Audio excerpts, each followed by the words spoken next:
Chers amis, bonjour, j'espère que vous allez bien. Aujourd'hui, nous entamons notre 4e épisode sur ce qu'est la chassidoute. Dans le dernier épisode, nous avions développé l'idée que le fait de diffuser les idées de la Kabbalah avait mené à un certain nombre d'oppositions. Mais le premier grand maître qui entreprit de chasser les mauvaises appréhensions sur la Kabbalah fut Rabbi Yitzhak Luria Ashkenazi, surnommé le Saint Harry de Safed, Tzfat. Premièrement, il fit interdire l'apprentissage de la Kabbalah pratique, donc plus de risque d'incantation ou de sorcellerie. Deuxièmement, il expliqua que nous nous rapprochions de la rédemption finale et que pour ce faire, le temps était venu de dévoiler la sagesse profonde de la Torah et que cela en était précisément une mitzvah.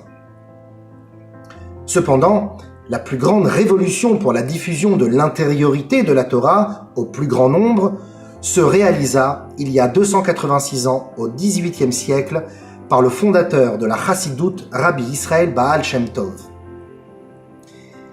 Bien que la chassidoute fût inspirée de la Kabbalah, il ne s'agissait plus de mysticisme ou d'ésotérisme. Les enseignements du saint Baal Shem Tov, fondés principalement sur l'amour du prochain et la compréhension de l'être humain, devinrent une véritable école de pensée, une philosophie très profonde et une thérapie psychologique permettant l'harmonie des créatures entre elles, aussi bien de l'homme avec lui-même.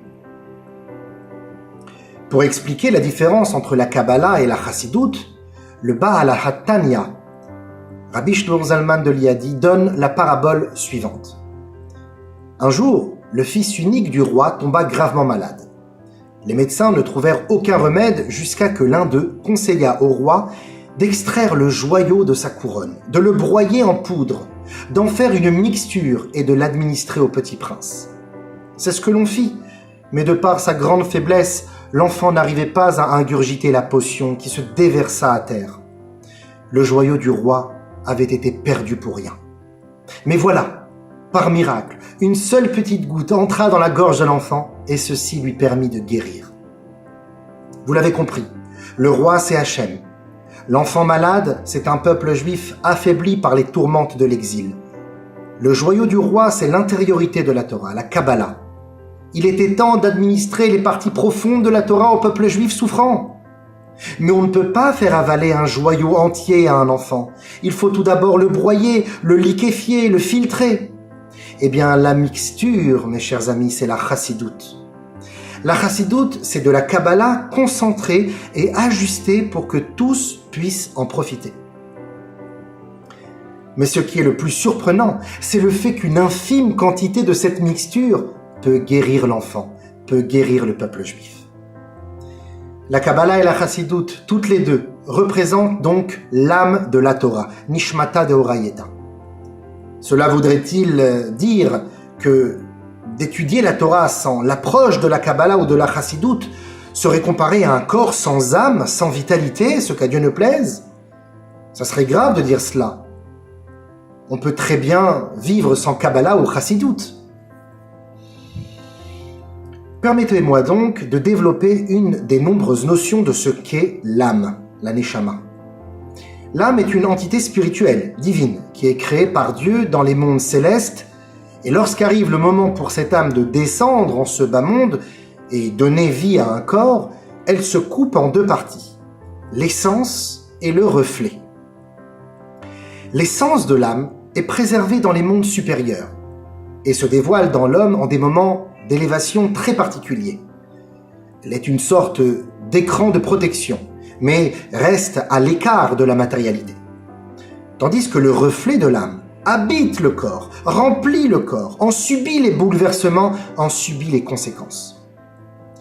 Cela dit, paradoxalement, le reflet de l'âme est d'une certaine manière plus élevé que son essence, car l'objectif de l'âme est justement de pénétrer le corporel, de l'appréhender, de le déchiffrer, afin de ramener à sa source première ce corps.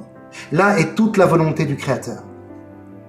En effet, les maîtres de la Kabbalah enseignent que le corps biologique est considérablement plus haut que nous le pensions. Lorsque le Mashiach viendra et illuminera ce monde d'un rayonnement nouveau, la matière prendra une toute autre dimension et l'aspect corporel de l'univers dépassera même celui de la spiritualité.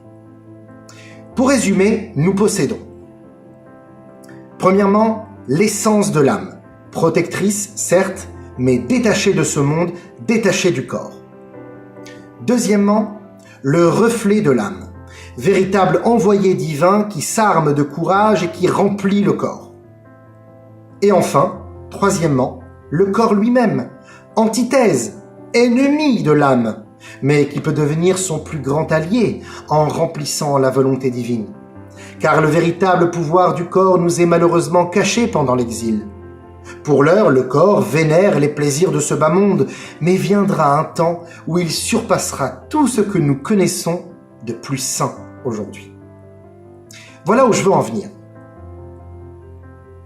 L'essence de l'âme est comparée à la Kabbalah. Elle se dévoile au compte-gouttes et n'a rien à voir avec les hommes communs.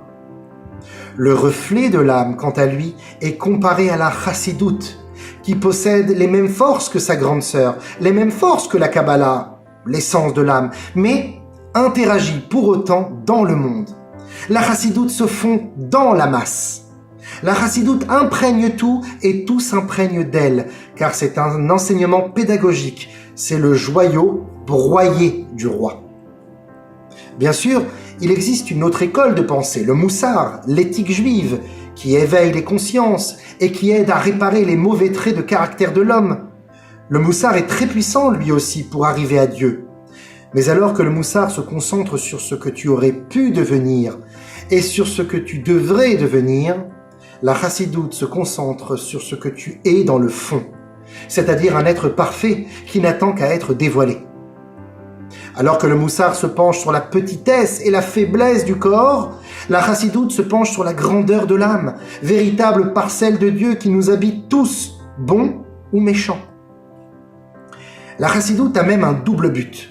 Dans un premier temps, soulager le corps de ses passions insatisfaites. Dans un second temps, dévoiler que le corps est infiniment plus lumineux que nous le croyons. C'est cela le but du Mashiach. Dans un premier temps, délivrer le monde de son obscurité, mais dans un second temps, libérer la lumière qui se cache dans l'obscurité. À présent, nous pouvons déduire que les restrictions ou les mises en garde de certains maîtres envers l'étude et même la diffusion des secrets de la Torah n'ont plus lieu d'être. Car ces craintes ne concernent que la Kabbalah propre, le joyau du roi avant d'être broyé, qui étant l'essence de l'âme, nécessite une élévation morale et spirituelle qui n'est pas à la portée de tous. La Chassidoute, quant à elle, qui est le reflet de l'âme, qui pénètre le corps, se met à la place de l'humain, prend en compte ses faiblesses et ses limites pour mieux l'appréhender. La Chassidoute possède les capacités de faire descendre les plus hautes pensées au niveau intellectuel et émotionnel de l'homme, sans qu'il soit nécessaire pour autant qu'il fasse partie d'une élite. Demandez autour de vous, mes chers amis. Demandez à tous ceux qui ont déjà réellement goûté aux préceptes de la Chassidoute. La Chassidoute change littéralement la vision que l'on a de la Torah, la vision du monde, la vision de l'être humain. Nous pouvons évidemment exceller dans l'étude traditionnelle de la Torah, acquérir de nombreuses connaissances dans tous les domaines, et pourtant, il y a ce vide qui persiste, ce manque profond de réponse, de satisfaction personnelle, l'absence d'une réponse tant attendue. C'est normal. Il manque la partie profonde, la neshama de la Torah. Il manque toute la partie cachée de l'iceberg.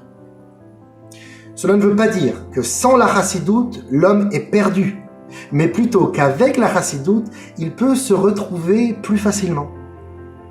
Tous les grands maîtres l'ont déjà dit. Nous sommes sans aucun doute la génération du Mashiach. Nous n'avons jamais été aussi proches de sa venue. Ainsi, nous avons le devoir d'étudier et de diffuser les sources de la Chassidoute, l'âme transcendante de la Torah, Nishmata Deoraita, celle qui transformera les tanks de guerre en charrues, les épées en outils de récolte, le corps matériel en sainteté divine, l'obscurité en lumière. À très bientôt mes chers amis pour la suite des épisodes sur la vie du Rabbi Menachem Mendel Schneerson, 7e rabbi du mouvement chassidique Chabad Lubavitch. Au revoir.